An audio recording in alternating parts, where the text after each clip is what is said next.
joining the 2 Comma Club, as we call it, is it was pretty amazing. It was sitting back and reflecting on that. I was like, wow, it's crazy. Maya and I, like the amount of progress that we made in only 6 years, to be honest. So yeah, I think we've gotten to the point where we've realized that playing around with like a compound interest calculator with Maya, I was just saying, even if we didn't invest another dollar and we just took whatever we had and just let it sit there, I mean, over the next couple of decades, it would easily turn into retirement. Welcome to the Stacking Habits Podcast with your hosts, David, Matthew, and Caleb. Our mission each week is to dig into the habits, rituals, and routines of guests who are living life to the fullest. But remember, knowledge without action is worthless. So be sure to take what you hear and put it into practice. Turn these words into works in your own life. Without further ado, let's dive in. Well, welcome back to the Stacking Habits Podcast. We've got a really incredible guest with us today, and we're going to be talking about a very anxiety-laden topic, and the topic is personal finance. Now, before you panic, hit pause, skip to the next episode, whatever that may be. We've got a guest today that is going to incredibly simplify that, and I do mean that. It's not just some marketing speak. So, Joji Davenport, welcome to the show. We're really glad you're here. Where are you calling in from? Yeah, thanks so much, guys. I really do appreciate it. It's an honor to be on this podcast. Yeah, I'm from Oceanside, California, and like I said, I'm really excited to dive into some of these things of personal finance. Now, I did some research on personal finance, and I came up with a number of studies, namely one by Intuit, in case anybody wants to fact check me, said that young people today would rather talk about sex than about money. So I'm going to say, before we even start, if you want to switch gears, we can just do an Oh episode God, on sex habits. I would much rather talk about finances here, but I've Yeah. definitely heard that as well, and I think it probably does ring true because I do try to talk about personal finances with my colleagues, and often people don't want to talk about it at all. So I could totally see that being true. Absolutely. So why do you think that is, actually? Let's just start on the psychology of money before we dig into the habit. Yeah, there's actually a book called The Psychology of Money. I'm not sure if any of you have read it. I've actually not read it yet, but I've heard great things about it. I think it's something that our high school education system, our school system doesn't teach people. So I don't think, ironically, probably the most important thing high school could teach you is something that relates to everyone, which is finances. And I think we do a really poor job of teaching people anything about finances. So when people get to that point in their life where society is telling them, hey, you need a new car, you need the newest house or the biggest and best house, you need the new Nike shoes, that people kind of get caught up and they don't really know what to do. And it's easy to get in trouble. Not only that, but when you're in high school, if you do plan to go to college, I mean, it costs a lot of money to go to college. And you have to make like one of the most important financial decisions of your life. And if I'm being honest, when I was 18, even though I thought I was very mature at that age, I'm sure a lot of my teachers would say that I would still say I know so much more now, 10 years later, that I just think we just don't do a very good job as a society teaching people about money. And that just means that when you get in trouble, I think there's some shame and guilt and like, being behind on your bills and I think people don't want to talk about that. Yeah, I think shame is definitely a big piece that scares people and shuts them down. And yeah, there definitely is a desire and a drive for more. And Yeah. we like to try and break things into, well, there's just people that are born rich and people that aren't. So we're going to dig into some habits today. A couple things I want to set the stage, and I'll brag on you a little bit because I know that you may not brag as much on yourself. So Joji and I just met maybe 3 weeks ago out in California. So a Yep. couple things. Joji's very intentional, which is why we're having him on the show here. He loves personal finance, which I like to geek out over it as well. Although I'm way more of a spreadsheet junkie and really get into the weeds. And you were complete opposite, which blew my mind. Yeah. So you live in the most expensive state in the country, at least in the continuous US. You're out in California. You're a brand new dad. You've got a teaching job, and we know that teachers are grossly underpaid. And so you have taken a lot of, expensive situations where you could just play the victim, and you said, I'm not doing this. So you set a goal. We'll let you tell that part of the story. But I know your Yep. net worth just passed $1 million as a Yep. teacher, and you are how old? I'm 29. My wife and I are 29. Yeah. So that is tremendous, and we'll get to how you did that. And I really want to go back and spend a lot of time at the beginning of your story as well, because right now some Okay. people may check out and go, this 29-year-old kid's got $1 million. I could never do that, or I'm already 40 and I don't have anywhere near that. And so Right. they're just going to be unrelatable. So before we lose anybody, let's go Mhm. back. So you set a goal back when you were younger.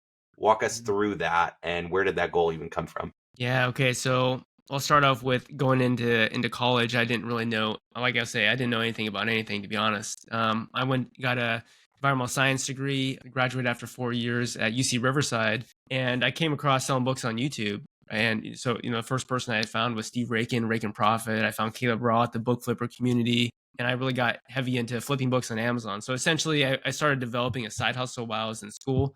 Long story short, I was able to graduate without any debt just by flipping textbooks on college campuses. But one of the things that really changed for me was access to information. So I think like we truly are, especially my generation, so we're so lucky to be born into a time where there's available information everywhere. And one of my favorite, honestly, my favorite gift of all time my wife has ever given me is actually one of those little camera holders that fits on the that is sticks on the front windshield of your vehicle. So I drive like a 20-year-old truck, so we don't have like a touch screen that has Apple Maps or Google Maps. So I wanted to listen to podcasts, and my wife bought me like a $5 thing to hold the camera. And long story short, I listened to I was really interested in personal finance. I came across a channel or a podcast channel called Choose FI, which is about financial independence, retire early. And at this time, I would have been right around 23-ish.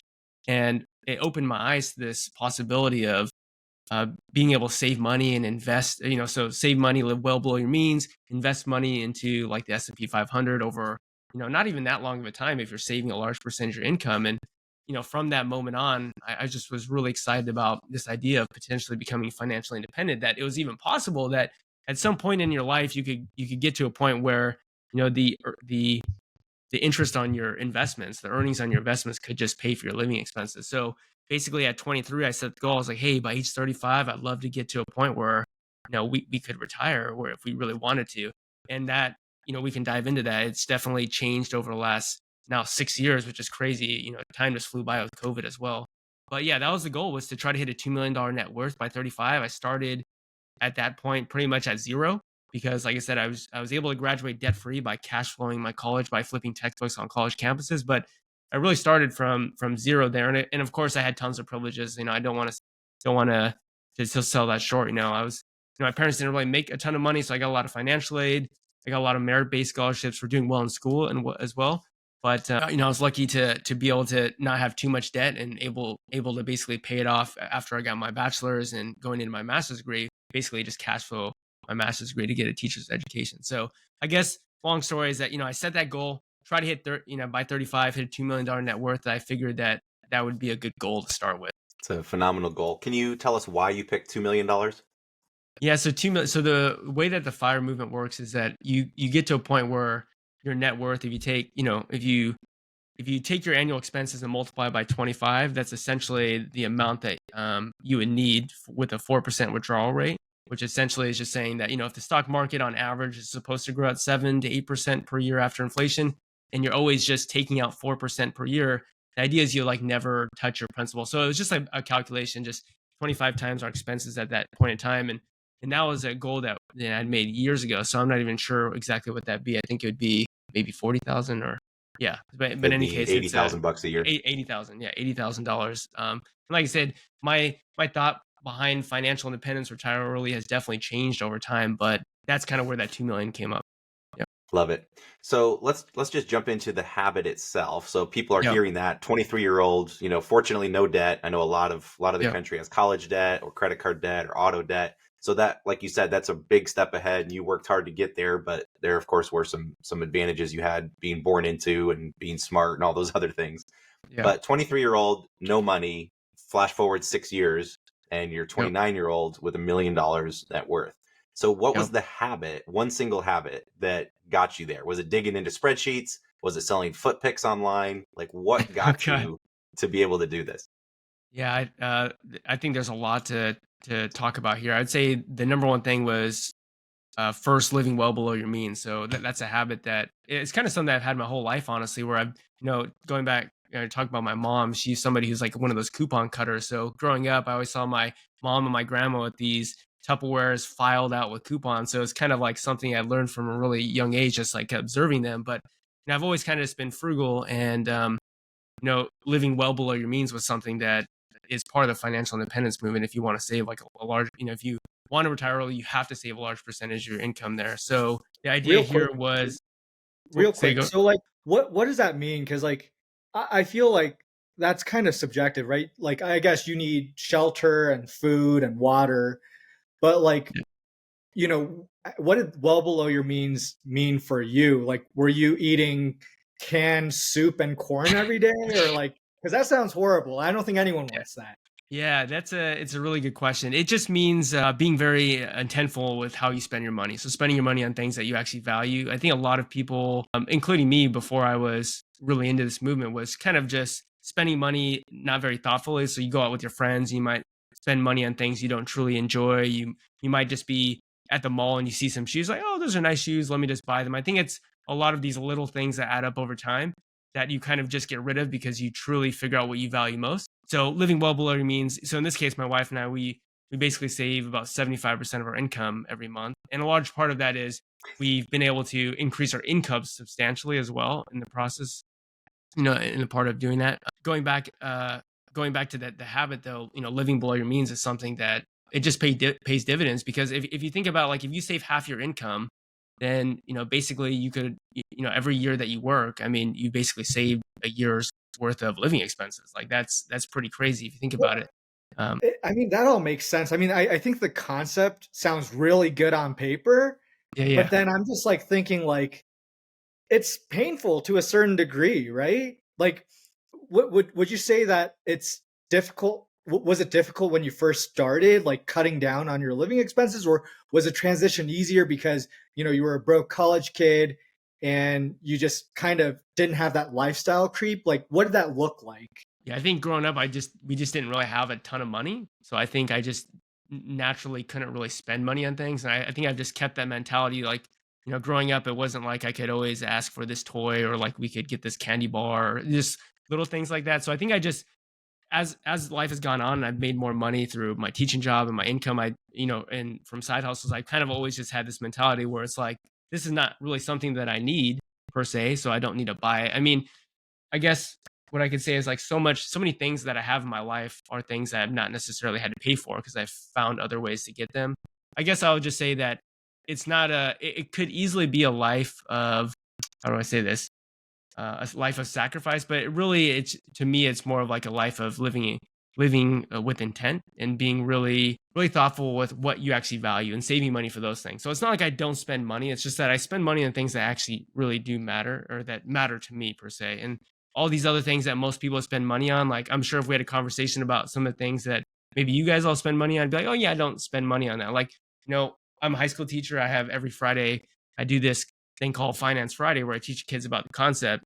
And one of the things that has been produced about that is like clothing. So every day I wear a $0 fit check, where basically I say, hey, everything that I'm wearing today cost me $0 because, I got it from somebody. And so I guess the concept is that I've just learned to get the things that I need. And I guess I just don't also want a lot of things. So I guess it's coming back to this, like, just being grateful for what we have and not necessarily needing everything. So I hope that makes sense. I'm still like $0 is not a lot of money. It's no money at all. Like, Yeah. how, like, number one, how do you find someone that's your exact size and ask them for their clothes? Like, Yeah. what does Yeah. that look like? Yeah, well, I guess I could say, like, I could do the $0 fit check right now. So the socks I'm wearing, I got for Christmas from my mom from Costco. So I was like, every Christmas, like, hey mom, I need some socks, I need some underwear. That's the socks and underwear.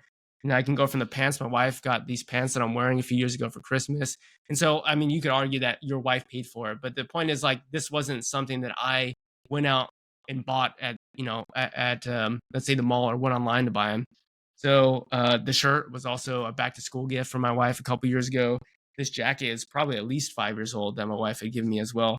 Then, Dude, I've if got we the learn wedding one ring. thing out of this podcast is that your wife has good style. Yeah, yeah, she does. She definitely does, man. She gets me the best stuff. And the good news is, like, I wouldn't know what to buy even if I did go buy it. But like my entire wardrobe, like everything that's in my closet there, like literally nothing in there I bought. So it's like I'm not gonna live without clothes on. So somehow I'm gonna get clothes, right? In this case, it's just like, well, if I need new clothes, I'll go ahead and ask for them. So here's an example of like something I don't value. Like, I don't really value clothing, so I'm not gonna spend my money on it. But And my wife says, "Hey, you look great." And I go, "Sure, you can, throw it on the Christmas gift, Christmas list. I'll be more than happy to wear it." That makes sense. Joji, you should have seen David's face when you said you save 75%. He was talking about being hungry pre-show, and all of a sudden Yeah. he just stopped. Looks like Yeah. someone just smacked him in the face. His eyes got big as saucers, and he was Yeah. just like, "Okay, we're gonna dig into this." Yeah. And maybe we should go back to so one of the habits, and I think this is what you're alluding to earlier, is so Caleb is a spreadsheet warrior, and I'm somebody who's not super. I mean, I have spreadsheets for my Amazon business and things like that, but one thing that I really think that you all out there could do for your finances is you could pay yourself first, and you can set up automatic transfers for when it comes for investment. So you guys know that I have an Amazon business and I also have a teaching job, and I'm fortunate enough that now my Amazon book business actually makes more money than my teaching job. But what that allows me to do is basically invest my entire teaching income. So I've set up my saving on the front end. And what I mean by that is I don't necessarily have a budget where it's like line by line, this is how much money I can spend. Instead, what I say is, okay, the goal for this year is to max out the Roth IRA, the 457B, the 403B, and I'd also like to invest an additional $2,000 a month in a taxable account. So just between those five things, that's like already $75,000 in invested savings. So for me, it's like starting at the top rather than thinking about the line by line, like I can't spend money on this. It's more of like the priority is like, let's save $75,000. And if there's anything left after that, then sure, let's spend it. Like we've already accomplished the goal. So you're exactly right. That is the main habit I wanted to get to, is the idea of automating. And Yeah. I love what you're doing now. Again, for some people listening, they may go, "That's unrelatable. I don't make that much money. I don't have multiple streams of income. That must be nice Right. for Joji." But I do want to go back to 23-year-old Joji. So Yeah. were you married at the time? We were not. We got married when I was 27. Okay, so were you selling on Amazon at the time? I just had started. Yeah, I just had started. Okay, so primarily you only had the teacher income. So I guess I should say, like, so I was doing Amazon before I was teaching, but it wasn't like a main hustle. I was going to school. Gotcha. Yeah. And so when you decided to say, "Hey, I'm going to set this goal," I've been listening to all these podcasts, and what I love about it too is we talk about this on the podcast here, is habits really are what you do, and what you do essentially becomes a proxy for who you are. And you Right. can read 1,000 books in a year, Mhm. 100 books, whatever crazy number you want to throw out there. You can watch tons of YouTube videos, listen to podcasts, try and better your life. But if you don't convert that thought or those words into works Absolutely. or actions, then none of it really matters. You're better off just watching one video and putting that into practice than, inundating yourself and not doing it. Yep. So right as a 23-year-old Joji saying, "Hey, I Yeah. want to start saving," did you start saving 75% right out of the gate? Oh Or did no, you there's kind of no. Yeah. slowly limp into that? Yeah, absolutely. There's no way I could have done that at the beginning because I simply didn't have the income for it. It was more in the beginning, like, okay, I've got some money in the bank. Let's put $500 into a Roth IRA. I mean, at that time, that was a lot of money, like $500 for Roth IRA. Because like I said, I graduated with my bachelor's degree with about $10,000 of debt, and then when I was getting my master's degree, that's when I started flipping books on Amazon. That's when I was able to cash flow. And eventually, when I did graduate with my master's degree, I didn't have any debt, but I started at zero. So I didn't really have a lot of money. So at that point, it was just starting to get the idea of like, okay, is there a way once I start making money, is there a way for me to start saving that money so I can start investing it? And as soon as I got my teaching job, that's when things changed because that's when I went from not really having income to having some income. But that first year, I want to say maybe I was able to max out only the 457, which at that time I think was like 19,000 or 19,500, I think is what it was. But I needed all the rest to live, if that makes sense. So it's definitely been a slow progression. And as Amazon has grown, I've made more money with Amazon. And now I'm making a little bit more money with YouTube. Now all of a sudden, it's like I no longer even need the teaching income. So I can literally invest all of it now. Yeah, it's still really incredible to be able to save 19 grand. So you mentioned automating, which I love. Mhm. And we played around to golf together, and a couple things that stood out to me. I've mentioned them to you, but I'll mention them publicly here too. Is when I think about people that pursue FIRE, financially Mhm. independent, retiring early, I usually think of penny pinchers and someone that's on a budget, and they're like, "No, I can't come out for drinks. No, I can't hang out with you." And you were really the opposite. Not Yeah. only you invited us to come on out, we were out there anyway. My friend Bill and I came out. You not only welcomed us with open arms, you paid for our lunch, you bought us a round of golf, you literally didn't let us pull our wallets out. So you Yeah. definitely shattered that, misconception for me related to Yeah. FIRE. So kudos. And then the Yeah. other thing that really blew me away, you mentioned it already, was the fact that you don't really operate on a strict budget. And Right. that kind of blew my mind. I'm like, how are you so good with money? How are you so focused on saving? And you don't even you don't even use mints. Rest in peace, mint. They're going away at the end of the year, Yeah. but you're not even using anything to track it. And you said, well, yeah, I don't really need to spend time down here because I'm going up higher. I'm going upstream and Right. I'm fixing the problem before it begins by automatically setting up bank, transfers. Yeah. So Absolutely. I guess what bank do you use if that's a foreign concept for people? Let's just break that down a little bit. So I just use my local credit union. So our local credit union is Mission Federal Credit Union. And yeah, I mean, like you mentioned, it's just, I think there's a book that we talked about, Teach You to Be Rich. I forget who the author is, but it was a really, one of the things that hit home there was there's a lot of these big things in life that really do matter. And if you can get the big things right, like in this case, if you can get your savings and your investments automated so that you can almost think of it as this is like tax that's being taken out of your paycheck every single month that you just like it doesn't even exist to you. Like if you can set that up, you're winning because you're making the habit frictionless. And so like if you've also read James Clear's Atomic Habits books, like one of the take home messages from that book is the less friction there is, the easier it is to do. And if there's more friction, the harder it is to do. So that's why I think the best thing that you could do if you're interested in starting to save is to pretend like this amount of money that you want to save doesn't exist and it's going to automatically come from your 2 week paycheck, your month paycheck, and it's going to come out and do so every single month. And it's not, think about it like this. If you get a paycheck for $2,000, like most people are going to spend $2,000, but then if you get a paycheck for $1,500, like you're just going to spend $1,500. Like most people are just going to, I forget what that concept is. But basically people will expand to whatever it is they have. So if you have too little, you'll use that little bit. If you have too much, you'll use all of that. A good example is a book called The Toilet Paper Entrepreneur by Mike Michalowicz. I'm not sure if you read that book, but it's like if you've ever been in the bathroom and you've got number two and there's a big massive toilet paper roll, like you'll use a bunch, but then if there's only like a few sheets, like you'll make it work. So the point is like we expand to what is given to us. So I think a really easy habit is just to let let the code do it. Like just let the money come out of your account for you. Don't even think about it, and then you'll learn to live on the rest. Pay yourself first. Yeah. Yeah, it's beautiful. And the other book we mentioned in the pre-call was Profit First, Yeah. which is also a Mike Michalowicz book, and it's that exact concept. And I Will Teach You to Be Rich is Ramit Sethi. We'll link to all these books in the show notes. So if you're furiously trying to scribble or take notes, you can just check it out on your podcast player or at stackinghabits.com. But I love that mentality, literally going as far upstream as you can. It's just like if you're on a diet saying, hey, I don't want to eat junk food. Well, just clear the junk food from your house. And then you Yeah. can't, because now the Yep. friction is I want junk food. I can't just go to the fridge or the pantry. I actually have to, well, of course we can use Uber Eats and just have it magically show up at our door. But I have to actually go take some action or go out to my car and drive to the grocery store. So I love what you did. And I think this is something that everybody can do, even if you're like, man, there's no way I could save 75% of my income or even 10% of Right. my income. Start small, start with 1%. Surely you Yeah. won't notice 1% that's just gone every month. And then once you build that habit, you can slowly ramp that up as you see the benefit. Absolutely. Do you use credit cards or do you do all in cash, debit, Dave Yeah. Ramsey method? Yeah, no, I do use credit cards, and similar concept there for everyone out there is to set up the automatic payment so that you don't have to think about it, that you don't have an opportunity to not pay it. But yeah, I do use credit cards for sign up bonuses. So as a nature of my Amazon book flipping business, I buy books on Amazon and resell them on Amazon. There's a lot of upfront costs. And shout out to you, Matthew and Caleb with eFlip. Kind of got me started with the with that model. But yeah, I mean, my wife Maya and we've been able to travel. We went to Paris, France. We've gone to Vietnam.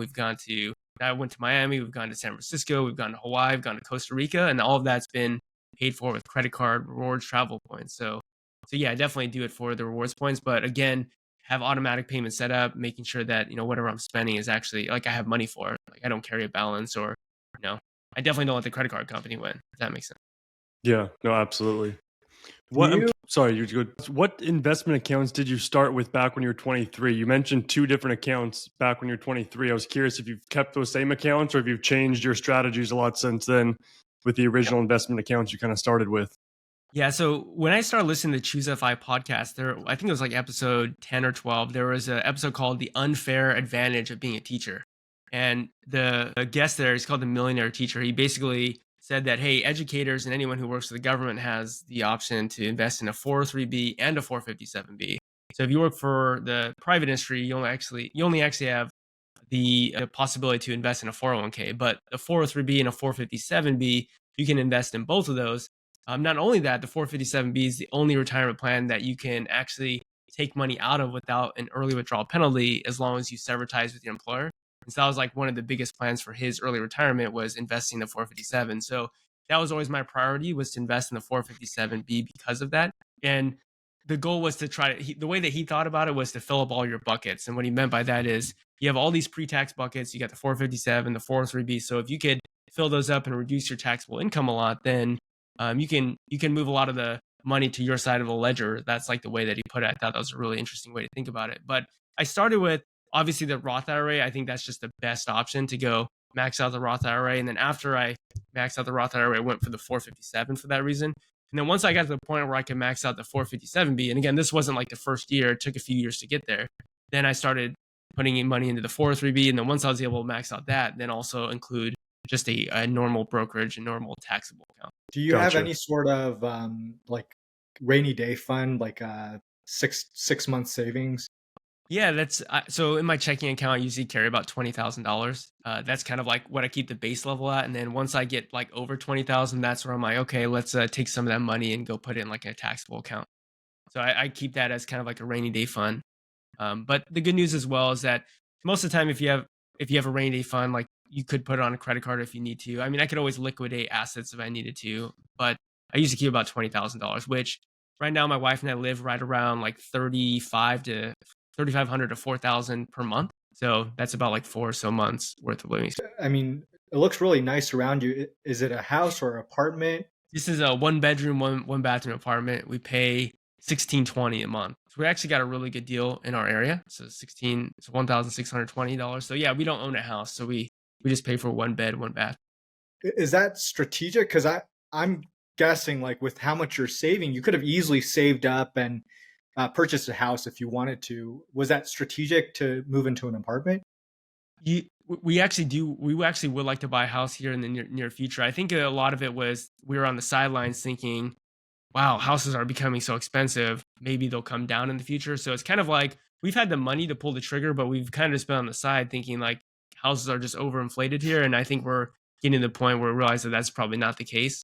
So it was kind of more of a strategic move like, hey, yeah, we're living well below our means now. We could obviously live in way more than this, but let's go ahead and wait maybe a couple years to see if things cool off. And I don't really think things have cooled off per se, but also in the meantime, our income is increased substantially because my wife also has side hustles and she's the better half for sure, and so she's obviously a big part of this as well. It's not just me, but we're hoping to buy a house in the next year or 2 years.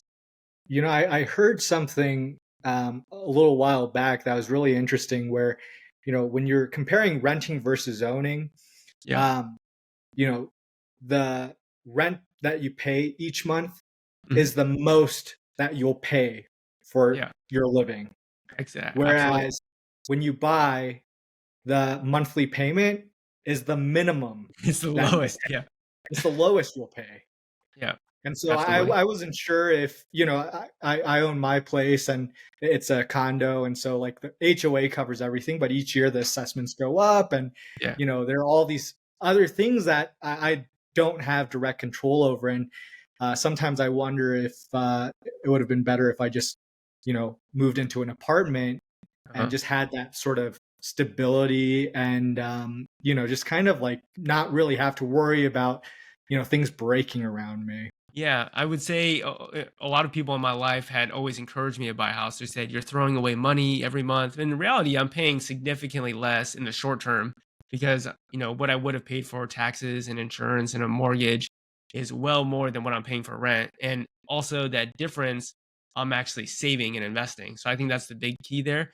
And I think if for all the books that I've read, there is basically, I think it's a cutoff period. Like if you actually rent under 5 years, normally it's gonna be better. And then after you get past like 5 to 7 years, then long term it becomes better to own my house. So I think, I've been living in this apartment since I've been 25. So it's been about 4 years. We're getting right on that edge, and for the first few years out of college, I forgot to mention what helped a lot is my parents were letting me live at home. So that was a massive way to save money, especially when I wasn't really making that much money then either. But yeah, we're getting to that time where we do want to live in a house, and it's a 1 bedroom place. We have a 14-month old boy and hopefully more here soon. So we're gonna need more space for sure. When your net worth hit that big 1 million mark, did you in your mind start thinking at all, maybe we can start spending a little bit more, maybe we could inflate our budget or what we're living off of every single month? Or did that not even cross your mind? Have you been so set in it that you're like, nope, we're good at this amount, 4,500 a month's good for us, let's keep it there? Yeah. I'm just curious, did that cross your mind at all when you crossed that big threshold or not? Absolutely, yeah. Joining the 2 Comma Club, as we call it, it was pretty amazing. It was sitting back and reflecting on that. I was like, wow, it's crazy. Maya and I, like the amount of progress that we made in only 6 years, to be honest. Yeah, there are times now where I'm like a little bit less concerned with, hey, yeah, sure, let's go out to eat, once this week. Let's go have a nice dinner. So yeah, I think we've gotten to the point where we've realized that we can spend more money. We've got quite a bit. And even, I was playing around with like a compound interest calculator with Maya. I was just saying, even if we didn't invest another dollar and we just took whatever we had and just let it sit there, I mean, over the next couple of decades, it would easily turn into a retirement. I mean, even without adding anything. So definitely have let up a little bit on it. A big part of it as well, Matthew, is that we've been able to raise our income quite a bit, both of us. And so that's also helped. So we're even though we're spending a little bit more money now, we're actually still saving more because we've been able to increase our income at a larger percentage. But yeah, it is a key thing to try to not give into lifestyle inflation, which is kind of, I think, what you're alluding to. But we definitely have loosened up a little bit for sure. Joji, can we talk about that a little bit? Like Yeah. you've mentioned now several side hustles, and it sounds like your wife has some things that she does to make some additional income. Like, I'm just thinking, how do you run across these different opportunities, right? Like you mentioned that you stumbled across YouTube videos for selling books, but like, how do you, number one, find these opportunities, and number two, like vet them to make sure that the juice is worth the squeeze? Because you see all these ads on social media about like making money on crypto and this and Yeah. that. Like, how do you screen out all the crap Mhm. and like just focus on the stuff that like work? That's a really great question. Back in the day when I came across selling books, it was Steve Rakin, Caleb Roth, and I think what it came down to is, do I understand what it is? There he is right there. Is, do I understand what this person's saying? So, Caleb and Steve are really good at communicating how the business model works. And so I'm having to sit there as a logical person thinking, is this actually possible? Can this thing actually work? But not only that, also having to take some action. So it was kind of in the beginning having sort of this, maybe it's a little bit naive, but having this trust in what this person's telling you that this could actually work. I think a big part of it was they weren't necessarily selling you anything. It was free content that they're providing. So it wasn't like, Caleb was stuffing $1,000 course down my throat.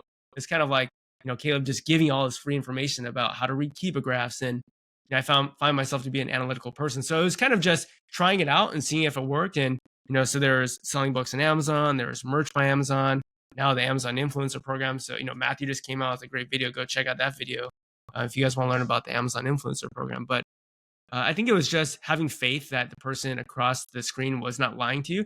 Caleb, Steve, they seem like really, genuine people who weren't trying to sell me anything or weren't trying to lie to me. And then the other part of it, kind of going back to what Caleb said, is even with this podcast, like you have to put the things you learn into action. And I'm guilty of it too. Like there's so much information that's bombarded at you. What do you actually put into practice? But at the end of the day, what matters is putting that stuff into practice. And so for me, it was just taking what I was looking at, trying it out. I thought these were the things that made the most sense, that I understood the most, the limited experience I have, and I tried them out. And fortunately, they work. Have you had any side hustles that you started and it just didn't work out, or do you have the Midas touch? Everything you touch turns to gold? Everything I touch. Well, I mean, I guess I haven't touched too many things per se. I mean, selling books on Amazon, merch by Amazon, those are the two biggest side hustles. Yeah, I mean, basically those, and now the Amazon influencer program, and those are the things that I've gravitated to. So I think I've been fortunate that what I've tried has worked. But yeah, there hasn't been anything that fell flat on its head. Even with YouTube, that's a new venture, and it was slow in the beginning, but it's starting to grow as well. So I think I've been lucky that, the people who came before me shared that knowledge and the information, and then I was able to take some action on it. And I made mistakes, and I didn't do it the best way either. But fortunately, I've been lucky that it's worked out. It also sounds like, all those four things that you listed, there's little upfront cost. It's just your Yeah. time and, how much energy you're willing to put into it. I'm in a Facebook group that, people list businesses to sell. And there was this guy who's like, I have $200,000 and I'm looking for a business to buy. Yeah. And people were like listing all these different businesses that he could start, like home service companies. And there's one that was really interesting though. So hear this idea out, guys. So it's a 3D 4D. I don't know what 4D is, but it's like a 3D 4D ultrasound imaging company. It's not medical, it's non-medical. And so let's say you're pregnant, right? You go in and it's like you're getting portraits for your kid before they're born. Yeah. And the upfront cost is like there's a little bit of rent. You have to get your license to operate the ultrasound machine, the sonogram machine, and you have to buy the machine itself. And I looked up how much these things cost, and they're not cheap, Yeah. but they're it's attainable. It's like $40,000-$50,000 for a used machine. Now, how many years I'm going to get out of it, I have no idea. But I'm not going to lie, there was a part of me that was like, well, shoot, maybe I put like 60 grand into this thing and see if this business works. Like if an opportunity like that was presented to you, Joji, would you say that's a winner, or would you say I would stay away? Yeah, I think it definitely comes down to the position that I'm in. So, if I was a broke college student, I would definitely not be doing that because I wouldn't be putting so much money on a credit card or trying to get a personal loan because I am more risk averse that way. I think now I'd be in a better position to say yes to it if I wanted to do it. But I think right now, with what I'm doing, I feel like I'm in a good lane and it's working for me. But from what you tell me, I could totally see that business model working. I mean, my wife and I, when we had our boy, we went to a place similar to that where they did like sort of 3D imaging or something like that, and it was a really cool experience. So I think what you said in the beginning, which is if there's a startup cost, like that's one of the biggest barriers, and it's also one of the things that could make it more accessible to people if there isn't a startup cost. So I would say as your first side hustle, that would probably be pretty crazy, but maybe I don't see why. I mean, I think it'd probably work out. I could see people liking that service. All right, so we're doing it. We're doing it.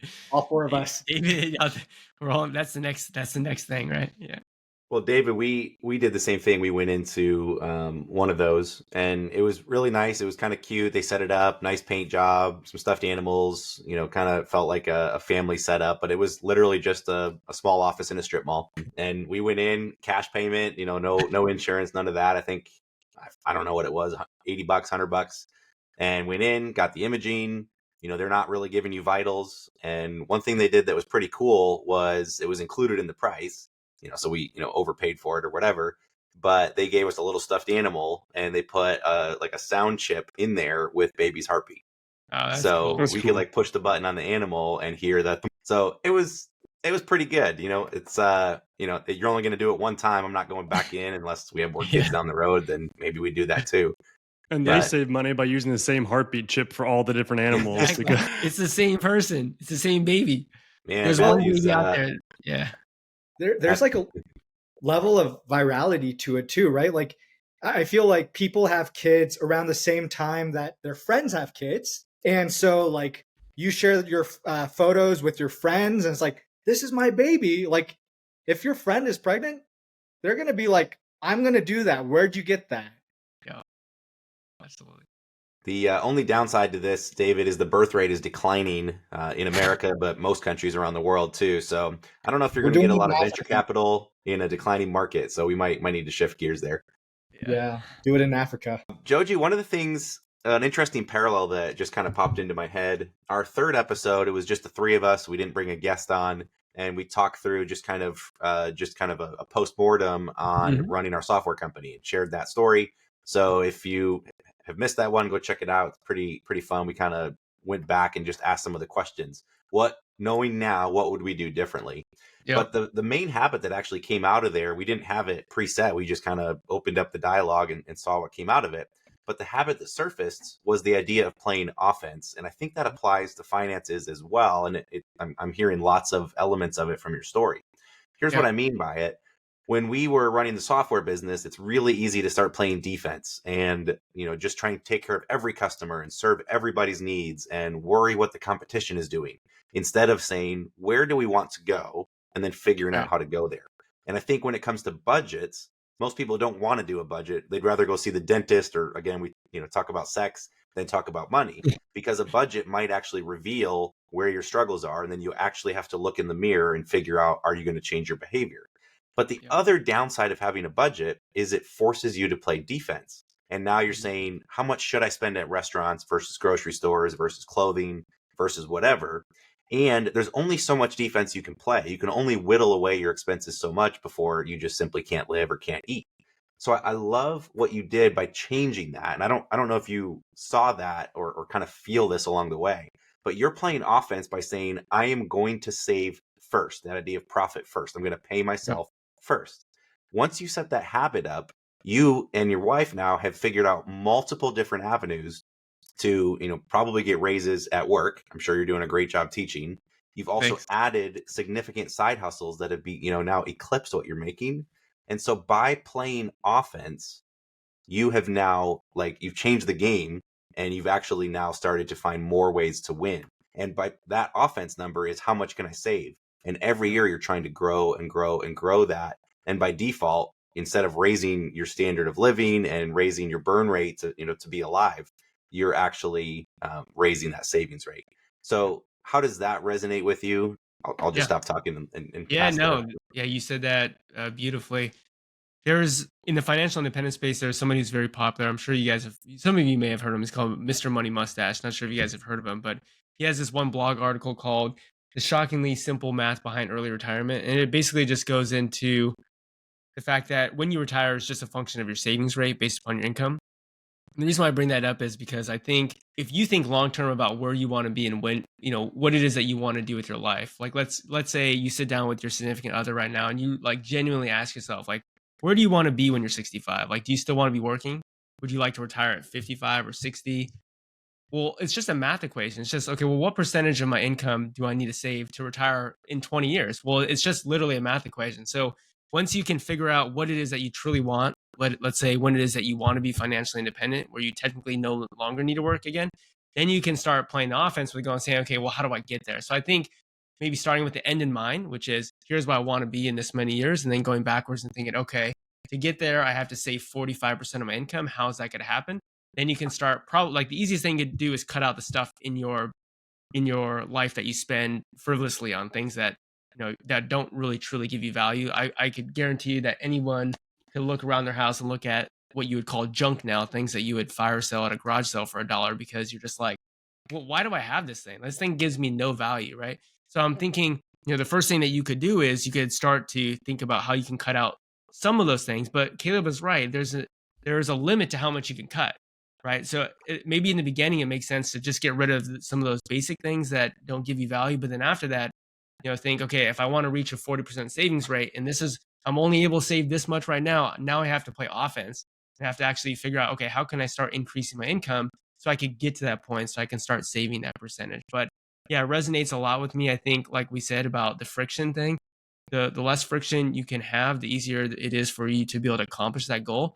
So if you can think about what percentage of your income you need to save, and if you could put automatic investment up front so that every paycheck that automatically gets invested for you, so you never even see it, you never even touch it, then you're playing offense, and I think you're playing a different game. I love it. And it's also the same concept as being open-minded versus closed-minded. If you're playing defense in the spreadsheet, again, it's pretty easy to say, hey, go look at your budget. Almost anybody Yep. can do it and say, go ahead and whittle 10% away. If you're spending Yep. $3,000 a month, figure out how to save $300. Okay. Might be more difficult for some than others. I understand. And then I say, okay, great. You figured it out. You got your sheet. You bring it back to me. And I say, cool. Now go do it again. Go whittle 10% again. So you Mm-hmm. might, cuss me out a little bit and take a big sigh and go back and try and do it. And then you come back and go, all right, I'm done. I figured it out. And I go, great, go save 10% again. And at some point, it just becomes almost impossible, or you're just going to, rack your head, and it's just a very difficult conundrum. Versus I say, hey, save 10%, spend less than you make. Let's just start there, or Yeah. 5%. And then after that, instead of trying to pinch more pennies, let's say, how can I raise my income by 10%? And now all of a sudden, instead of going, I'm going to be restrictive and what do I have to cut out? And that becomes difficult, and that's not a fun exercise. Now the sky's the limit, and I start going, oh, how would I add 10%? That's really intriguing.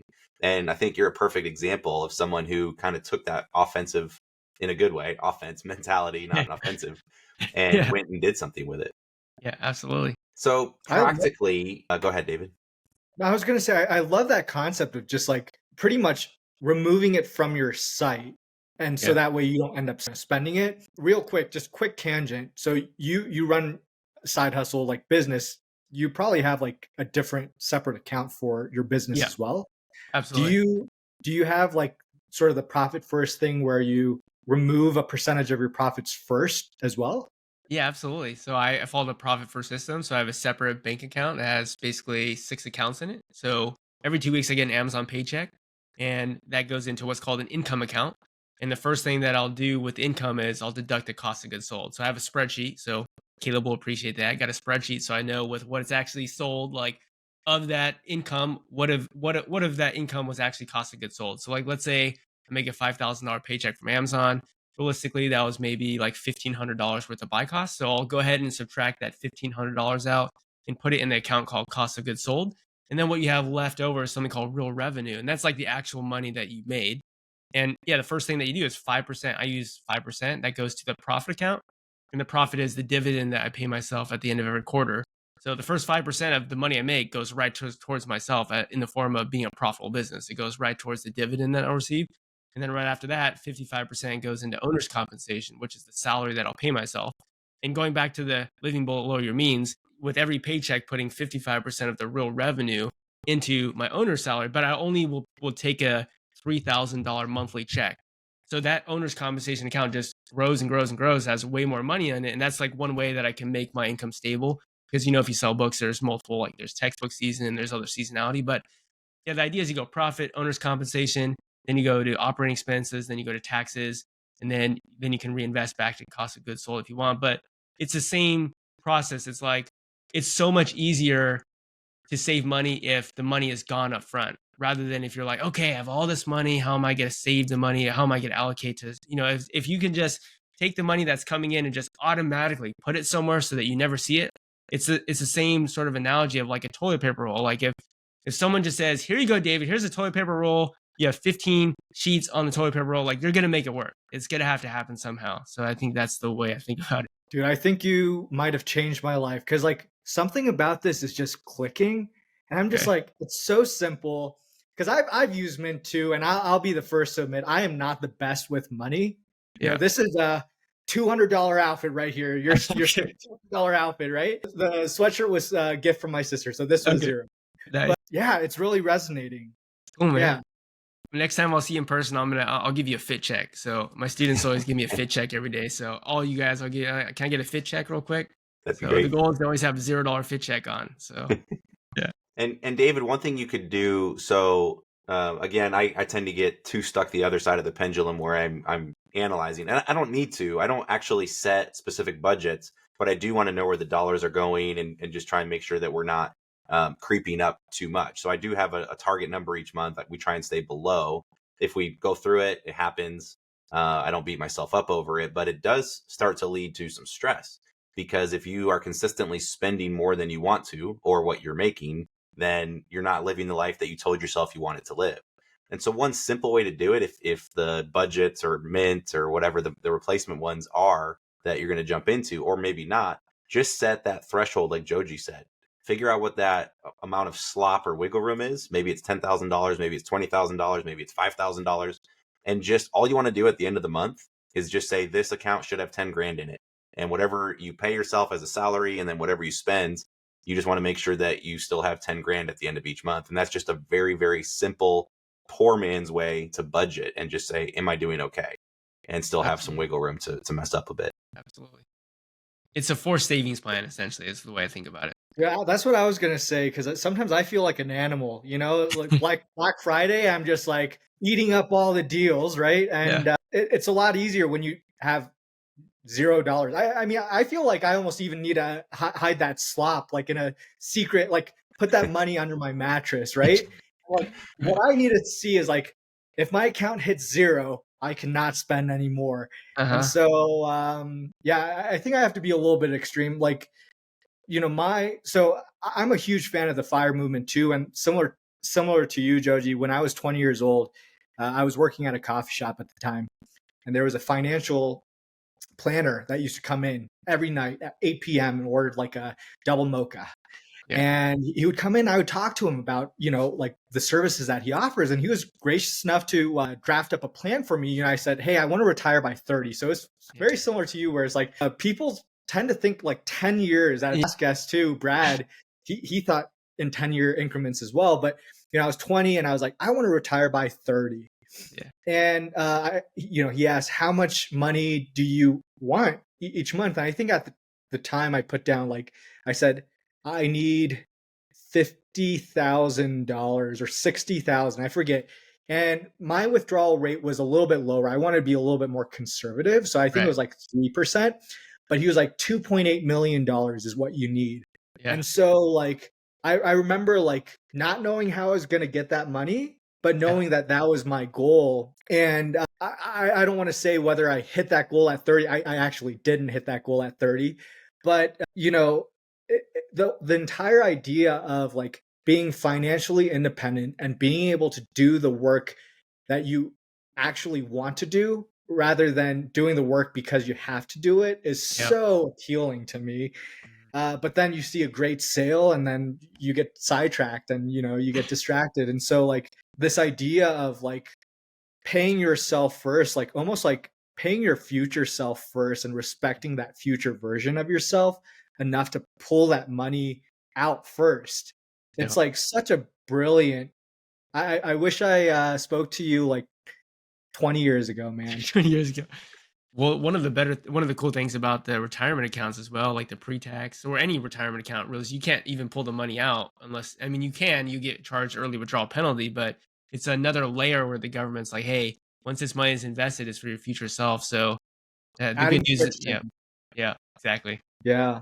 So if there's someone listening to this right now that's like, hey, I'm spending a little bit too much each month, I'm not investing anything, where do you recommend people start with their investing? Do you recommend, if they're not a teacher, to go straight to a 401k, or what do you recommend? What's your philosophy? Yeah, I think I'm not a financial advisor by any means. I would just say I think the Roth IRA, if you're under the income limits, would be definitely the best place to start. And if you're someone who's like, I don't know if I have enough money to invest, I would just say just do it. Just invest it. Like if you invest $200 into the Roth IRA, I mean, you have 200 less dollars in your account to make work. I mean, like I said, you're going to make it work. I think humans are the best at adapting to their situation and their environment. So if you're someone who doesn't, if you're not sure if you have enough money to invest, I would say just try it out. Pay yourself first. It could be a small percentage, it could be a small amount. But the thing is, once it's invested and once it's in there, you'll learn to live without that money. And then once you can learn to go, okay, hey, I don't need that $200 anymore. Now you can let's try $300 next month. And then you learn, okay, I can live on what's left. And eventually you get to a point, as I have, where it's like, okay, well, I didn't even think about the teaching income as income anymore. I just think the whole goal of that money is just to load up the 457B and the 403B, and then anything that's left over is just going to go into savings or a taxable account. And so my thought process is, it has a role to play. It has a role to pay myself first and our future self first. So I think just removing that money off the top and just trying it out and see what happens. I think that's a good way to go. Just paying yourself first. I think it really works. So Roth IRA, good first Yeah. account for people to start. Yeah, Roth IRA. And if that still scares you, if you're still going, yeah, that still sounds good, but what if I need that $200? Then just do some testing. So most banks have a checking and a savings account. I'm assuming most people live out of the checking. So if you're not using the savings, or maybe you can open a second at that same account, literally every month take that $200 as your starter piece and move that. Either if your bank will let you do it automatically, go ahead and do that. Otherwise, on the 1st or the 5th of each month, around when you get paid, just go in and move that $200 over. Now it's there. It's in your right pocket, left pocket, however you want to say that analogy. But that money's there. Should you need to access it, but try to have the discipline to say, hey, I don't. And then as you get through that first month and go, oh, I didn't have to touch it, that will start building that confidence to where you can then throw it in a retirement account where, again, it's going to be harder to access. Yeah, one thing I want to mention, Matthew, as well, is I completely forgot about. So if you have a 401k, sometimes your company will offer a match as well, which is technically free money. So a lot of companies will match like up to 4 to 6% of your income if you invest in the 401k. So actually, would be the best option would be to get the match, whatever your company is willing to give you. That's actually free money. So that might be an incentive just in of itself. Like, hey, if you invest in the 401k, you might get free money that your company is willing to match, and then go back to the Roth IRA.